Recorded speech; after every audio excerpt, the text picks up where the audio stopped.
Hi, I'm Britt, And my name is Alissa. and this is Skeletales. And this is the podcast where we strive to answer the age-old question of, is my dead grandma watching me? We do. We also share true tales of the strange, unusual, and paranormal. Heck yeah, we do. What are we talking about this week, Britt? Well, as everybody knows, February is the month for love. True love that lasts through the lifetimes. I actually have no idea what we're talking about today. What are we talking about today? think we're talking about lost loves and ghosts of like heartbroken ghosts and stuff. I think it was inspired by Valentine's Day, which has already come and gone at this point. And even while this episode is airing, we could pretend we recorded it before Valentine's Day, but that's not the truth. Now, will you be mad if mine are not ghost stories? As long as they're strange and unusual. I have some strange and unusual stories for me, but I want to hear yours first. Okay, should we hop right into it? So I guess we're talking about love stories. Today is the topic of today's episode in honor of Valentine's Day. Blech. Okay, let's get started here. My first story is the story of Alice Belin Flagg. In the annals of Southern lore, the story of Alice Belin Flagg stands as a testament to forbidden love, familial discord, and the enduring power of the human spirit. Born into a wealthy plantation family on November 19th, 1822, Alice was the epitome of Southern grace and beauty. Her upbringing, overseen by her parents Ebenezer and Margaret Elizabeth Belin Flagg, was steeped in tradition and refinement, ensuring that Alice and her siblings were instilled with the values befitting their esteemed lineage. However, Alice's idyllic existence was shattered when her father passed away during her youth. In the wake of this tragedy, her brother, Dr. Allard Flagg, assumed the role of protector, offering solace, and sanctuary to their grieving family at the Hermitage in Murrells Point, South Carolina. It was here that Alice, with her auburn hair and sparkling brown eyes, navigated the delicate balance between obedience to her family's expectations and the yearnings of her own heart. The tale of Alice's ill-fated romance unfolds amidst whispers and clandestine meetings. Some recount how she encountered her beloved, a humble lumberman, during solitary rides through the woods, while others claim their paths crossed in the bustling streets of town. Despite the disapproval of her family, Alice's heart knew no bounds, and she found herself drawn inexorably to this man of humble origins.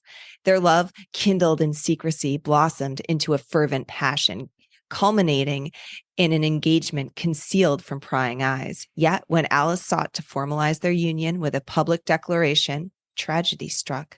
Her brother, adamant of his opposition, intervened, banishing Alice to a distant boarding school in Charleston, South Carolina, determined to sever the ties that bound her to her unsuitable suitor. Separated from her beloved, Alice languished in despair, her health declining rapidly as she pined for her lost love.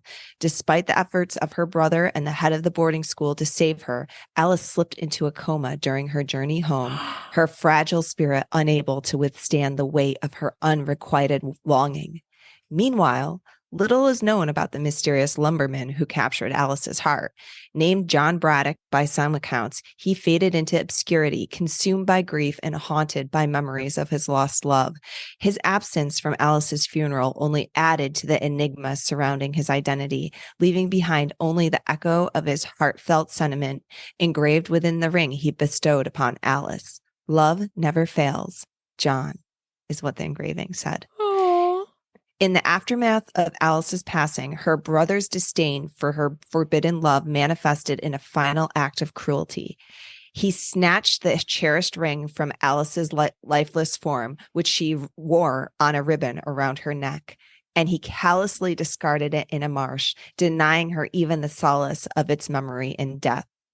Buried between a simple gravestone bearing only her first name, Alice's resting place became a haunted reminder of the familial discord that defined her short life. She was only 16 years old when she passed.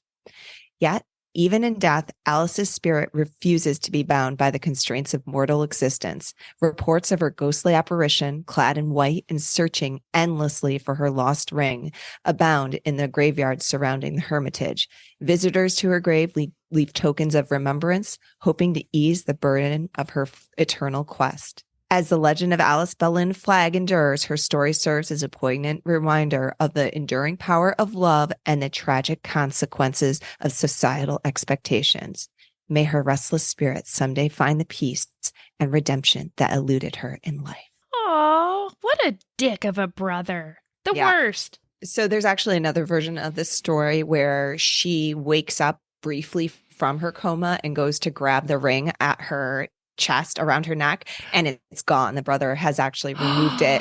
Once she got home, they discovered the ring and the secret engagement, and her brother was so mad he grabbed it off of her body while she was in the coma, threw it in the marsh, and at some point during her coma, she regained consciousness, realized her ring was gone, and begged for it to be returned, only to fall back into the coma, never having received her ring back again. And so she searches the graveyard, looking at the ground in search of her lost ring. Tragedy. But what I'm hearing is there might be a lost engagement ring.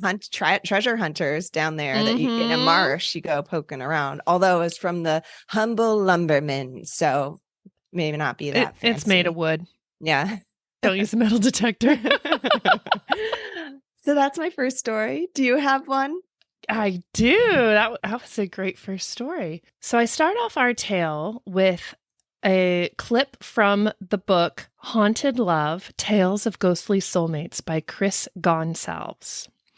The newlyweds strolled slowly hand in hand in the sugar white sand of St. Pete's Beach, Florida.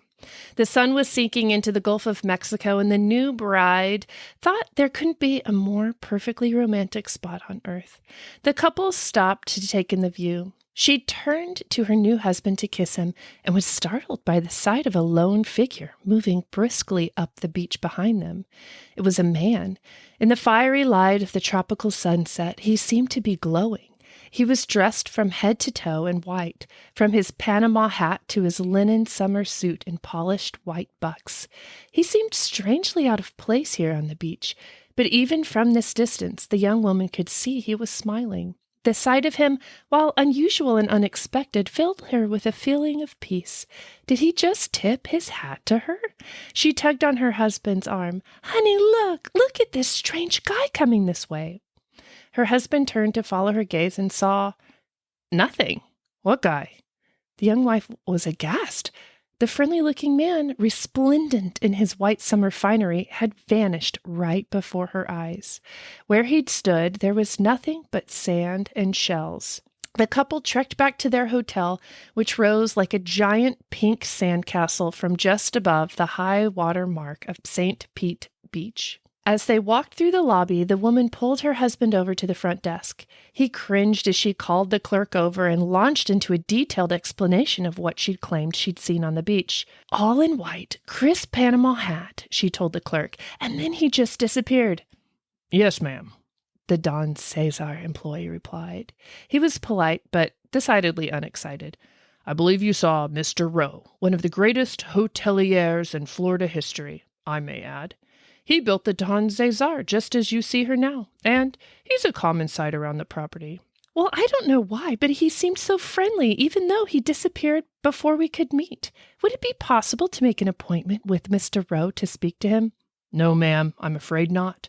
This hotel was built in 1925. Mr. Rowe himself died in 1940.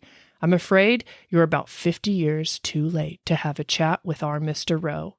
"So you're saying that was... what I saw out there was..." "Yes, ma'am. You saw Thomas Rowe's ghost." So I'm going to tell you the story of the Don CeSar Hotel. The rest of this information comes from nightlyspirits.com. The history of the Don CeSar Hotel begins several years before its construction. Like all good ghost stories, it begins with a young and forbidden love. In the 1890s, a young Thomas Rowe attended school in England and frequented the opera. One fateful night, he attended the play Mauritania, where he met Lucinda, a beautiful singer. Thomas and Lucinda quickly fell in love. The pair met secretly at a fountain in a courtyard. He called her Maritana, and she called him Don CeSar, after the characters in the play where they met. As their romance blossomed, Lucinda's parents grew concerned about their religious differences and moved Lucinda back to Spain. Thomas and Lucinda promised to write each other and find one another again. Heartbroken, Thomas made his way back to the United States and eventually Florida. Thomas Rowe didn't give up on his love. Even after arriving in Tampa, he wrote letters to Lucinda often, year after year. Every letter was returned unopened, until one day Thomas received word of Lucinda's death, undoubtedly due to a broken heart, along with a single letter addressed to him from his lost love, asking why he had never written to her. Don CeSar was built by Thomas as a memorial to his lost love, Lucinda.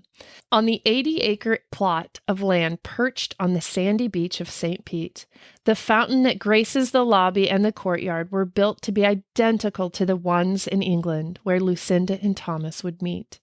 In 1940, Thomas died of a heart attack in the lobby of the hotel. In 1942, it was bought by the U.S. military and converted to a military hospital, then administrative space for the U.S. Army. In the early 1970s, it was bought and renovated, making it once again a premier resort in the Tampa area. Most common ghostly sightings is of Thomas himself. A gentleman in a white summer suit wearing a Panama hat is often wandering the hotel grounds, greeting guests as they enter the hotel and hanging out on the 5th floor where he resides. Several guests and staff have seen Thomas and Lucinda at the fountain of the hotel, sitting at its edge, holding hands together. They may not have been able to be together while alive, but they found each other in the afterlife. Oh, True love. Now, as far as hotel hauntings go, that is one I will gladly take. Being greeted by a white linen suit clad hotelier. because you weren't very clear on what your stories were about, I thought that we were leading to an issue where that wife was going to fall in love with a ghost and have like some weird affair with this Panama man. I was like, oh, okay.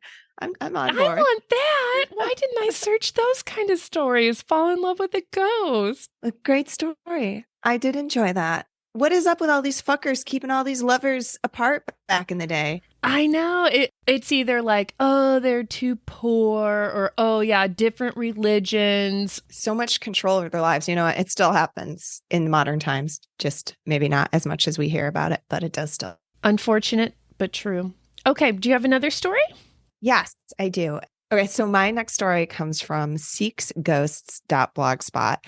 The Smith Traherne Mansion stands on a bluff overlooking the Cumberland River in Clarksville, Tennessee. A wealthy merchant, Christopher Kit Smith, built this home in 1858. Kit wanted to provide his lovely young bride, Lucy Dabney Smith, with all the most up-to-date conveniences. Kit Smith was one of the leading tobacco merchants in Montgomery and Robertson counties. Farmers would haul their cured tobacco to Clarksville, where Kit would buy their crops. Smith would then ship these fired leaves downstream by paddle wheel steamboats. Lucy was upset to find her new husband often had to travel. Kit, always in search of the best prices for his tobacco, would spend weeks in Memphis, Natchez, and New Orleans. His young bride pined for him during these absences. Kit had a widow's walk or wooden walkway built atop the front of the mansion in order to satisfy one of his bride's whims. Lucy had proclaimed to him that she must be the first to see the boat that returned him to Clarksville and her. Widows' walks are a rare sight in the South. They are much more common in New England, where the wives of seafaring captains often stood and waited to catch a glimpse of their husbands' ships return from long voyages. They are called widows' walks because the sea often claimed these captains' lives. When Lucy received word of Kit's impending return, she would run up the steps to her widow's walk. She was often seen wearing pretty white frocks, standing atop the mansion anxiously waiting to greet her husband. Life was comfortable for the couple despite Kit's long absences, but then the Civil War broke out. The normal river trade routes that Kit used to ship his tobacco were interrupted. Boats were raided and even commandeered, and Kit's tobacco was stolen or destroyed by both sides, the Union and the Confederacy. His profits disappeared, putting a strain on his finances. In 1863, after the Union took control of Vicksburg and Port Hudson, Smith, a businessman first, without sympathy for either side, knew that this meant the Mississippi, Ohio, and Cumberland rivers would be open once again. Trade now would resume, solving some of his financial woes.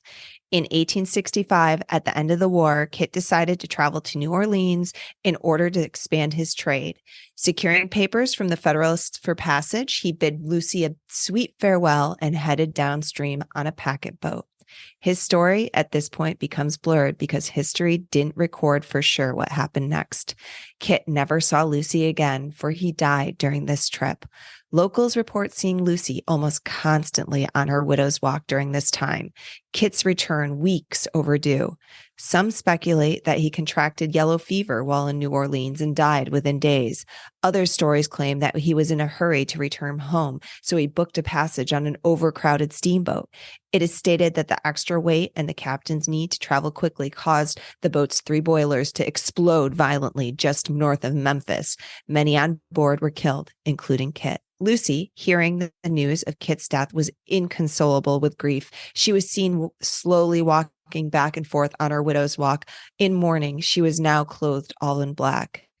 Lucy lived at the mansion for the next 37 years until her death in 1905. She never remarried. It is stated that daily, weather permitting, she would spend time on the wooden walkway atop the mansion. In honor of Kit, she wore mourning black for the rest of her life. Soon after her death, people in Clarksville started to report seeing Lucy's ghost on the mansion's widow's walk, dressed always in black. In 1919, a man by the name of Joseph Traherne bought and partially refurbished the mansion. Locals continue to see Lucy's ghost over the years. She was often described as a solitary dark figure that would stand quietly gazing into the horizon. At other times, she was seen pacing back and forth. By 1988, the mansion, now fully restored, was placed on the National Register of Historic Places. The home is open for tours and used for special events such as weddings. The mansion still displays many of Lucy Dabney Smith's furnishings. Volunteers state that Lucy's presence is evident inside the mansion as well. Often, when they have come into work, they find items that belong to Lucy, furniture or knickknacks, out of place. These volunteers joke that it's just Lucy redecorating again. Today, a dark shadow is seen on the mansion's roof at night. It is stated that this is Lucy still waiting for her beloved Kit. Aww. I hate the idea of pining for a loved one after you've died. And in that day and age, never knowing what happened too. I mean, that's I need closure. I am a need. I would be this person like back in the day, and you don't know what happened. But yeah, I don't know. Just pining away, waiting for your beloved to return. Oh, well, hopefully she finds some closure at some point. Maybe a medium can go and talk to her and say, hey, you're dead. Or maybe find another like male heartbroken ghost or whatever, another heartbroken ghost and like get them together. Oh, a little ghosty meet cute. Yes. Get little Don CeSar and a little Lucy here, rooftop meet cute. We could start an app for this, like a Tumblr for the dead. Or no, I obviously don't. Tumblr is not a dating site. Obviously, I'm not on this. A Tinder. I think that's what I was looking for. A Tinder for the deceased. It would make $0, apparently, unless. But it would be certainly fun to peruse. Make profiles for all of the ghosts who are pining for their lost loves. Yes. Or be like, why is no one signing up? Come on. Oh, because they're dead. A little matchy match. But that's the story. Oh, good one. Do you have another story, my love? I do, my darling. It is not about ghosts, but it is about premonitions and strange coincidences. Okay. Okay, I Does like where it you're count? going. I got a little tunnel vision here. I was like, lost loves. Let's look for heartbroken ghosts. I love it. I love how you're mixing it up. I am. This story comes from Barbara. Barbara comes from Texas and is recently divorced. I think this story happened around the late 80s, early 90s, gauging from things in the story. Big hair. Oh, for sure. Lots of eyeliner, cigarette in hand. Yes, you've got a good picture of Barbara. Recently divorced and feeling very lonely. Barbara's friend Pam suggested that she pray to help her find someone. Now, Barbara was a spiritual person, but not really a prayer or churchgoer, but decided, why not?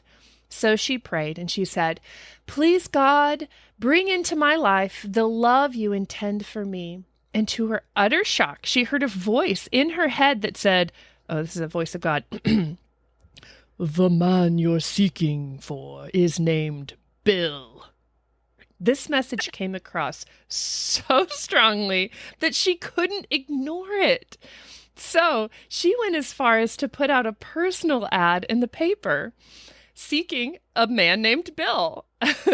Now, a few Bills responded and she went on dates with all of them, but none of them was, as she said, I quote, "fit the bill." Oh. Now, feeling a little deflated, Pam suggested that she join her on a single ski trip to Taos. Even though she'd never been skiing before, she decided to go. Barb ended up having a blast on the trip, but she never really found anyone that she clicked with. So, and these are her words, she said, "The bus back to Texas was scheduled to leave the resort at 4 p.m. Anyone late would be left behind. We had been warned. Everyone arrived on time. Well, almost everyone. We're waiting on one more person," the bus driver told us as we sat idling in the parking lot. Apparently, this man had called ahead saying that he would be unavoidably late. Eventually, the man in question burst through the door of the bus, his snowsuit still on. The only seat left was right next to me. He sat down, still panting from his sprint to the bus. "I'm Don," he said. And then I introduced myself and asked what happened. Dawn said that he'd been stuck on the side of a mountain. A skier had broken both of her legs, and he'd waited with her until the ski patrol arrived to take her safely. Needless to say, Barb was smitten. Not only was he handsome, but a true gentleman. They hit it off right away and ended up chatting the whole 12-hour drive back to Fort Worth. They ended up exchanging numbers and going on a few dates. He was everything that she wanted in a man. Well, except for his name, right? Don. A small part of her questioned being with him because his name was Don. Several weeks later, Don invited Barb to attend a banquet being held by the crisis intervention hotline he volunteered at once a week. Like, seriously, This guy is like perfect, right? Yes. So in Barb's words, she says, "That night at the banquet, there was a registration table at the front door. On it, we found pre-printed name tags for each guest. Don picked up the one that said Bill on it. As he affixed the name tag to the lapel on his jacket, a chill crept up my spine, and I said, 'Why does your name tag say Bill?' I asked. 'Oh, well, we don't use our real names here at the center,' said Don. 'It's for privacy. So around here, I'm Bill.' Bill and I have been together for almost 30 years now and got married in 2001. Deep down, I knew he was the man intended for me since the moment we first met. It just took a name tag to prove it." And that story I found on guidepost.org. Oh, that one gave me goosebumps. I really liked that. That was very, very cute. I really love the idea of God being like, "The name of your true love is Bill." Like, I know, so specific. I posted a meme, I think on the Skeletals Instagram this week that was like, maybe it was on my own, but it was, what if God just like came down and was like, "It's actually pronounced Jod," and then like got out of it, like the GIF sort of thing. Yes. That was cute. Oh, I really like where you took this, Britt. Oh, very sweet. It can't all be death and doom and gloom. That literally didn't even occur to me to look for anything else. I don't know why. Well, you know what? This is a good balance then. I'm ready to hear about another ghostly lost love. Okay, so this one is from WCBD TV in Charleston. And it says, those who live in one low country beach town know when they see the ghost, it's time to leave the coast. The legend of the gray man dates back hundreds of years to 1822. He's a cloaked figure who roams the beach at Powley's Island ahead of major storms that threaten the area.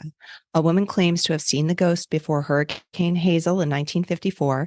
Another sighting happened prior to Hurricane Hugo's devastating landfall in 1989. And the most recent appearance was ahead of Hurricane Florence in 2018. Although there are variations of the legend, the most common is that of a love story. A young man who had been at sea for a very long time was traveling from Charleston to see his fiancée to ask for her hand in marriage. Hoping to shorten the trip because of the approaching storm, the man and his horse would take a shortcut through the marsh just outside of Powley's Island. As the sun began to set, his horse became bogged down in the pluff mud and threw the man to the ground. The water and thick mud entrapped him and pulled him under the surface, killing him. Devastated by the news of her lover's death, the young woman started taking regular walks on the beach to clear her mind. She would later come across a figure standing in her usual path. It was a familiar man dressed in all gray. As he approached the figure, she would recognize the face of her lover. Knowing he had been killed, the woman began to question the man, but all he could do was warn her to leave the island. A serious storm was approaching. He then vanished. The woman rushed home and told her family what had happened. In shock from the sighting, they heeded his warning and gathered their belongings and headed inland. Soon after, the area would be lashed by a powerful hurricane, leaving only one home untouched, hers. According to local lore, the gray man still roams the island in the days before a storm is set to make landfall. Many believe he is still searching for his lover. The not-so-menacing ghost often reveals himself to a select number of people, warning them to leave before the storm hits. Those who see him and heed his warning return to find their home and property untouched from the passing storm. I love this. He's like a hero ghost. He is a hero ghost. I guess that's a little about like premonitions, I guess, a little warning. Yeah. Although if the people who he's warning leave and then come back to find their home and property untouched, seems like they didn't have to leave in the first place, right? I don't know. Anyway, a little loophole, a little poking some holes in the plot hole of this story. That's very touching. He comes back to save his love's life. Say, get lost. I love this premonition ghost, like it's someone showing up for warnings. Like that's, you can only appear and you have to summon all your power and use it for good. Yes. See, I would just use it to scare the shit out of people in like bathrooms or something. I know, he's like a do-gooder though. Okay, maybe that'll be my new ghost goal. Do you have another one, Britt? I do. I don't know where this lies in as far as story topics go. You know what? I'm just going to read it and you can decide how you will. Okay. I got this story from our good friends over at Reader's Digest. K.T. Robbins is 98 years old and 75 years ago was in the 95th Bakers Battalion stationed in Briey, France. The Bakers Battalion baked upwards of 3,000 pounds of bread a day for soldiers. He said, "Back then our ingredients came in huge bags and gallon cans. We had some large cans of lard by the fence, and a young girl approached us with 2 kids, her brother and sister. And she said, 'Monsieur, can we have these cans?' And I said, 'Sure, but what in the world for?' She then explained that her father would use the lard and then the metal from the cans. And that is how it all began with Janine Gagné. From there, a friendship and more grew. We became very good friends, Robin says. She would come visit me at the mobile bakery tent every day. Her family would invite me over to their house for meals of lard. Well, I just added that. We loved each other. Though neither spoke the other's language fluently, Robin says that they managed well. Back then I spoke a lot more French than I do now, and she got along pretty well with her English, he said with a laugh. When Robbins got word that he was being transferred to Bastogne, France, and would have to leave, he knew it meant the end of the courtship that he cherished. Her family had a going-away breakfast for me of lard, and it was so nice. The day I had to leave, I called to her to tell her that I was going, and I said, Janine, I've got to go. I don't have time to see you. And that was when they ripped the phone out of my hand and said that there was no time for calls. And that was the last time we spoke. Robbins then went back to the States after the war, married a woman that he'd been pen pals with, and was married for 70 years until his wife passed away. A dear friend, Linda, was helping him sort through his late wife's belongings when she discovered an old photograph of a woman, and she asked, "Who is she?" And he said, "Oh my goodness, that's Janine Gannet. She was my first love." He tells Linda the story and how, even though happily married, he often thought of Janine over the years. Linda then discovered a nonprofit organization that pays for senior veterans to fulfill lifelong wishes to return to battlegrounds or meaningful places from the past, called Trips of Honor. One of the veterans that was supposed to go on the trip dropped out, and Robbins got the last seat on the plane. The questionnaire that they gave him asked if there was anyone that he wanted to find while there, and he listed Janine.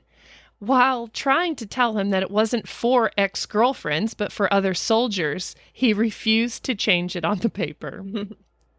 Linda and the nonprofit then took it upon themselves to find Janine for Robbins. Moments before their flight left, they got a call that they had found Janine and she's still alive in a nursing home in Metz, France. She was 92 years old. They'd showed her a photograph of Robbins and she confirmed that this was her love. She said she had waited for him for 5 years before deciding that he was never going to return. She also ended up marrying and having 5 children of her own, and her husband had passed away 30 years ago. When Robbins arrived in France, no one had told him that they'd found Janine or where they were taking him.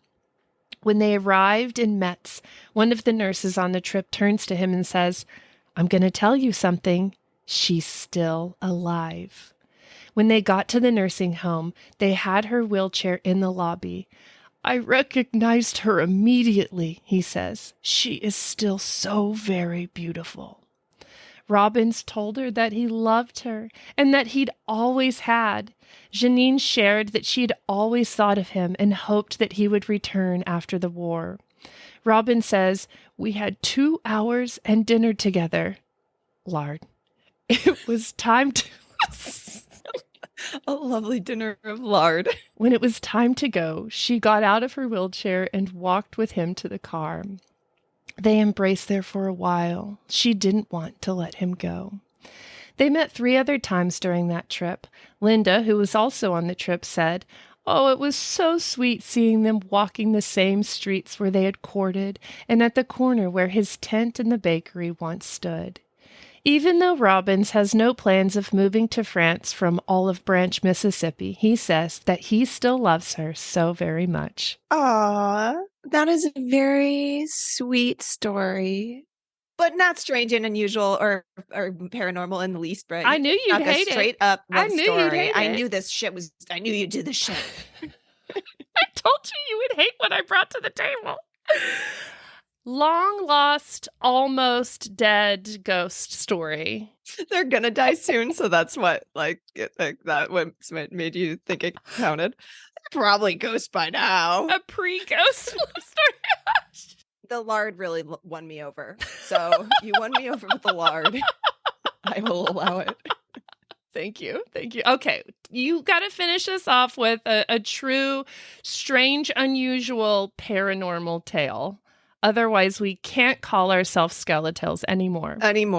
Okay. So my last story comes from mylondon.news, and it's about a ghost named Ari. Ari. The ghost of Digger Harry is said to haunt Woodland in Croydon to this very day. A tragic love story which apparently involved a heartbroken man and his dead wife. The story goes like this. 100 years ago, a man named Harry and his wife lived in a remote cottage in Woodland off Court Road Lane in Addington. The woods, known as Bear's Wood, was popular among locals and acted as a route between Addington and Sanderstead to Selsdon. One day, Harry's wife died of old age in the couple's home. Harry was devastated and reportedly couldn't bear to be parted from his wife, so instead buried her body near to their home in the woods. But people began to ask questions, and eventually police investigated her disappearance. Harry was apparently arrested on suspicion of murder, and after refusing to tell police where his wife's body was thrown in jail. But after a short time behind bars, he was released due to his old age. He returned home, but try as hard as he could, Harry failed to remember where he buried his wife's body and died still unable to locate it. In the years after his death, locals reported seeing Harry's ghost wandering the woods with a spade over one shoulder, searching for his buried wife. Due to always being seen with a spade, he was given the nickname Digger Harry. He was reportedly last seen wandering the woods by a group of scouts. It's thought that Digger Harry's ghost hasn't been seen for several years, but be aware when you next decide to walk through Bear's Wood. Ooh, like he's trying to dig up his dead wife's body. To prove he didn't murder her, I think.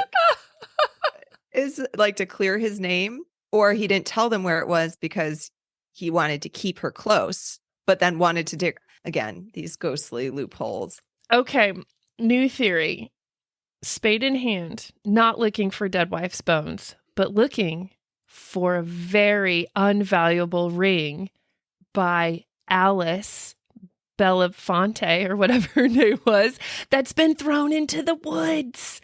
He's looking for that ring. Possible. In England, it would have been a really good, really that was in England. Real good arm on that Alice's brother to throw it all the way across the Atlantic into the woods. But I like your all theory. right. I didn't realize we were on different. What if he did murder her though? Like that? I mean, we don't know. So little mystery. We don't know. Yeah. I kind of love the idea of a ghost carrying around a spade in the forest too. Love hate it. It's pretty creepy. Yes. Like that is a little creepy. Like what are you doing with that? What are you doing with that spade? What's your plan here? Either he's burying a body or digging up a body. Like either way, creepy. Okay, well that was my last story, Britt. If you, dear listeners, know of a tale of lost love, strange love, a great love story to last the times, send it in to Skeletals Hotbox at gmail.com. Nope, that's not the name of it. Skeletals podcast at gmail.com. I want to hear if God has ever whispered the name of your true love, Marvin, into your ear. Let me know. I want to know. You can also call our hotline. That number is 302-689-DEAD, 302-689-3323. We are on all of the socials. Go over there, give us a follow, laugh a little at Alyssa's great posts, and you can always message us over there. Heck yeah, you can. Slide on into those DMs, please. And we also have a merch shop where we have all kinds of cool merch. That is over on the old Etsy's. skeletalspodcast.etsy.com. Go follow us over on the YouTubes. We've got some videos over there of Alyssa and I acting ridiculous if you are into that kind of thing. Watch them before I private them because I had only recently seen them. At one point, Alyssa may falls in a plant. Okay. Shit. Was there anything else, Britt? Just one more thing. Okay. There is a love story that I heard of, and the tale of it is called Haunt Y'all Later. Haunt you later. Good night. Good night.